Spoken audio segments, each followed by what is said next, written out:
Since we've been talking about how to protect players and how to detect problematic gambling behavior, it is fitting that we also have a panel about problem gambling detection algorithms.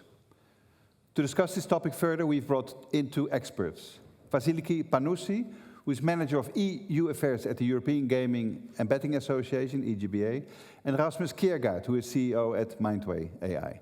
The EGBA, of course, is currently closely involved in drawing up a pan-European standard or markers of harm for online gambling. My colleague Jeroen Laemers, editor of Gaming in Holland, will guide this discussion. Vasiliki, Rasmus and Jeroen, welcome to the stage. Thank you.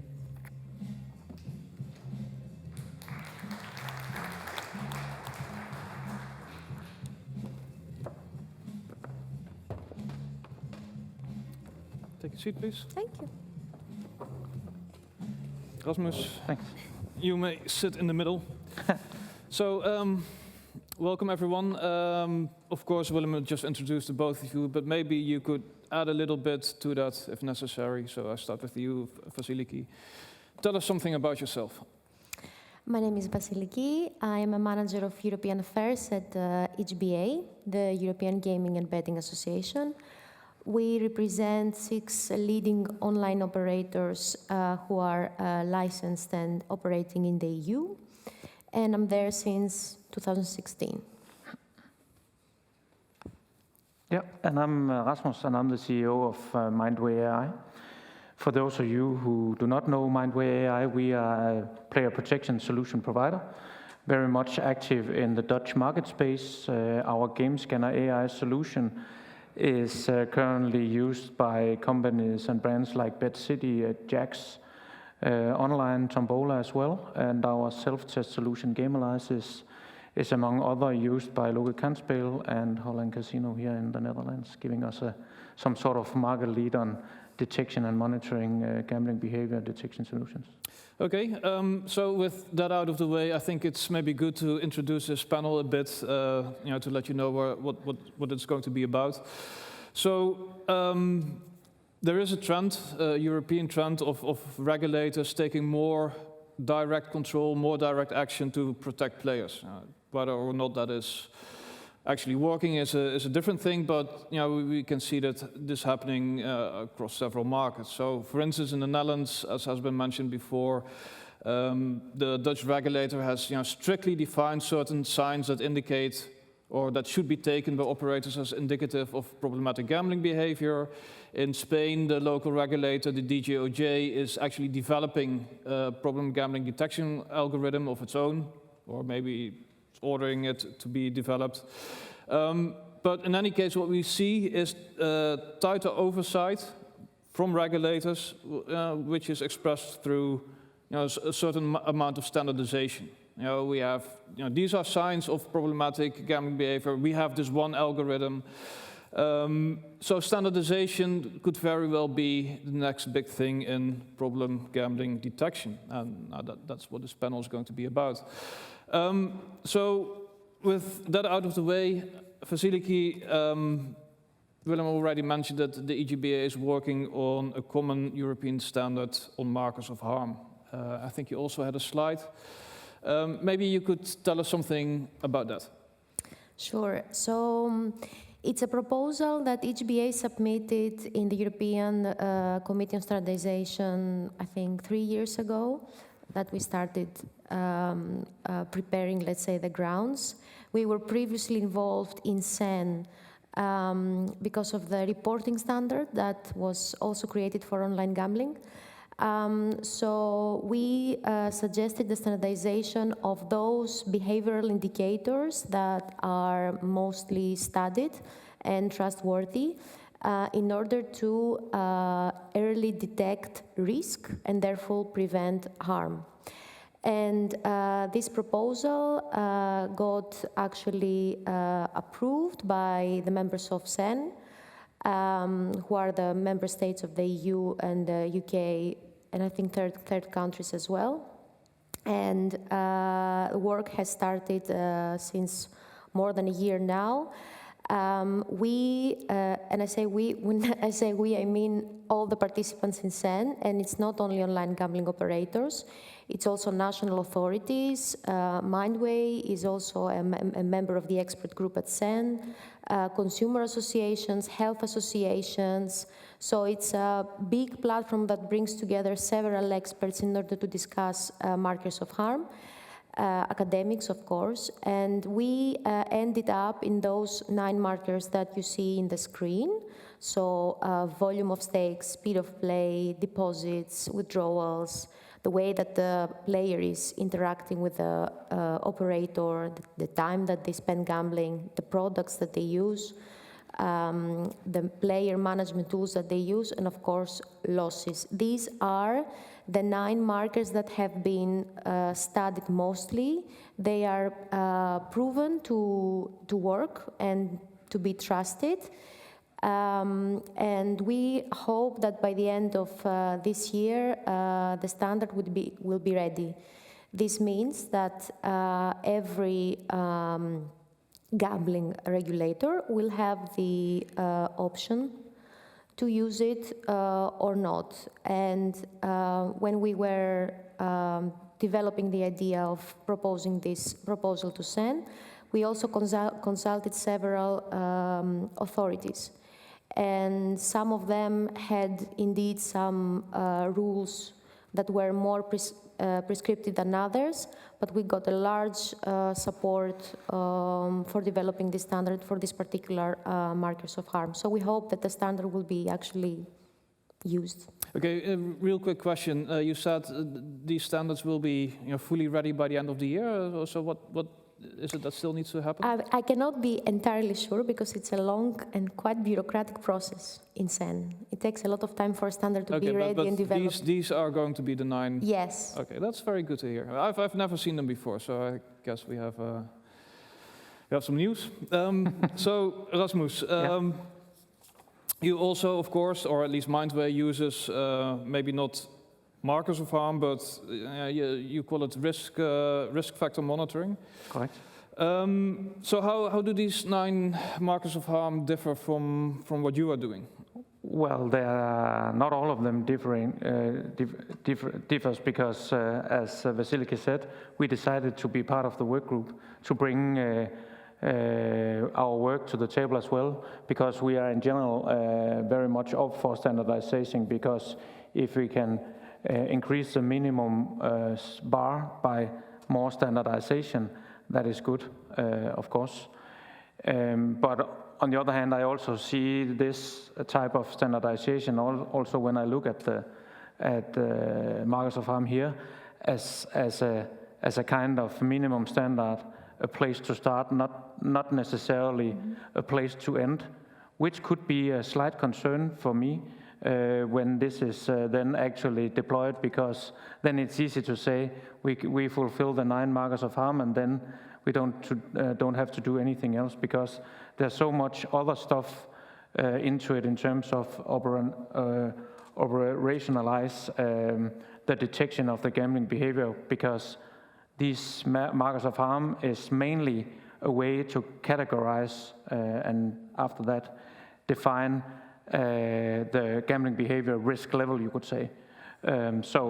So very, very much so we look into some of them slightly different, some of exactly the same. Most of the ones are key. One of them is actually not necessarily founded in regulation in all jurisdictions. Cancel withdrawals is an example of a marker that actually is not legal in the UK. So there are differences related to local regulation also.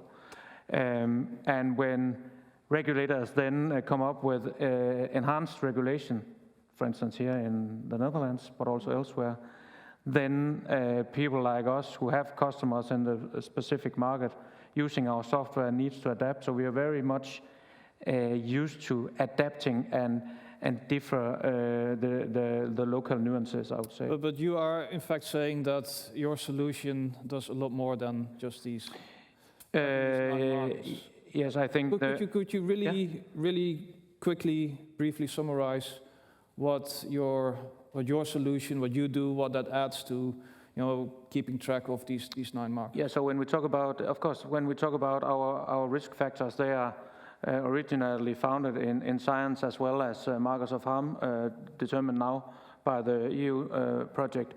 And then our algorithm is trained by human psychologists' assessments and human psychologists' experience assessing a sample of data, build an algorithm that is able to take into consideration the different dynamics between risk factors or markers of harm, which is as important as defining the markers, because so you're individually weighing the dynamics between all those different weights in the gambling behavior is very important. Okay, that makes sense.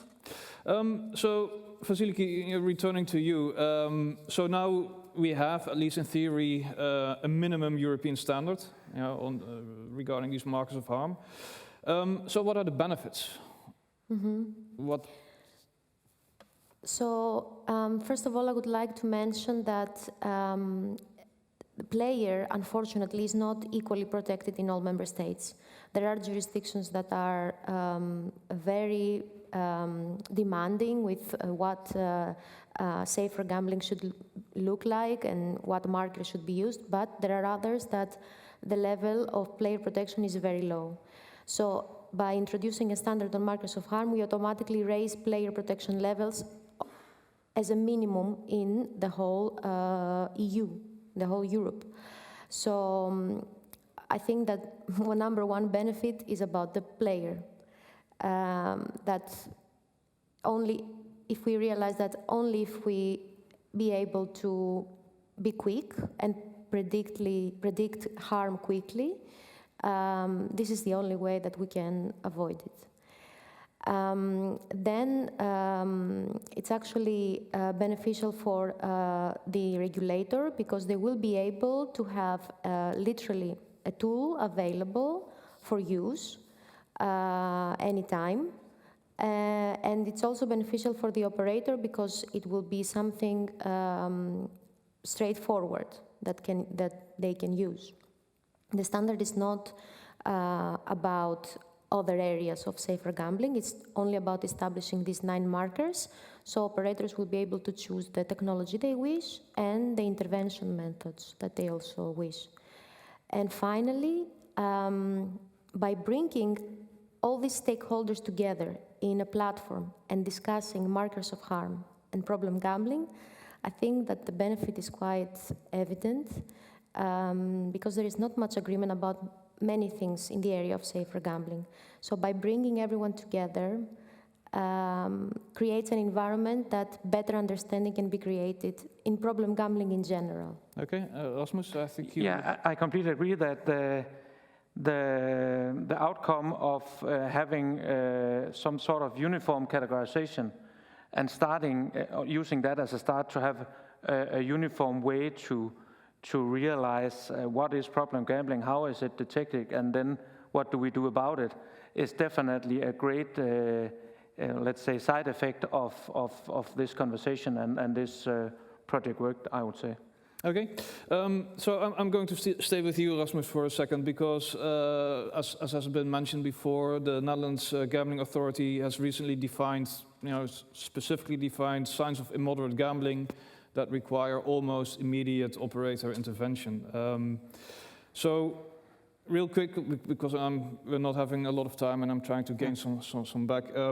But how do these signs, as defined by the Dutch regulator, how do they differ from the more general risk factors and that obligation to intervene within 1 hour?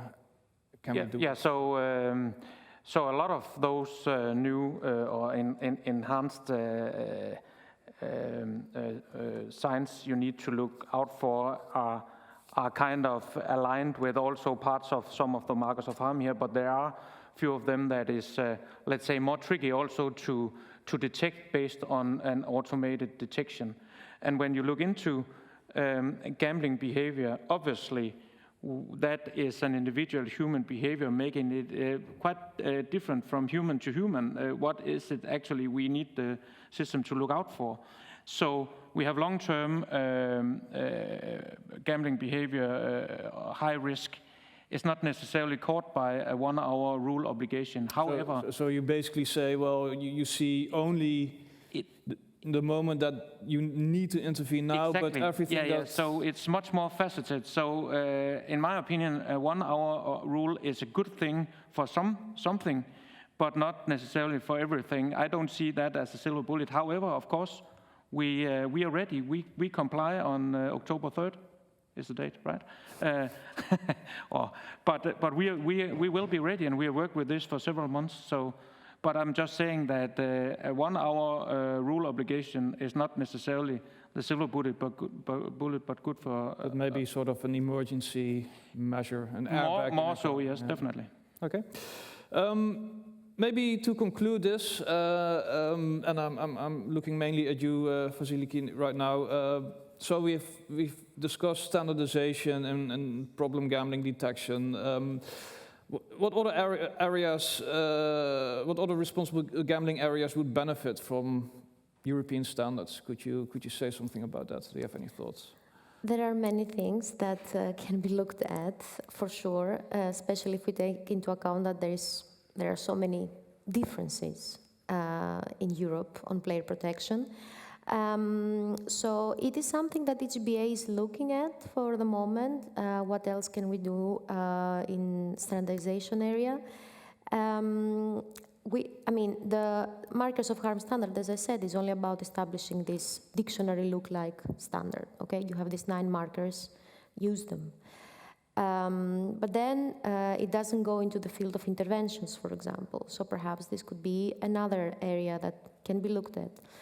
Neither there is a common understanding on how to measure success. How can we be, first of all, what is success? When is the player protected? How you can ensure that this player is truly protected? This is another area that we can look at.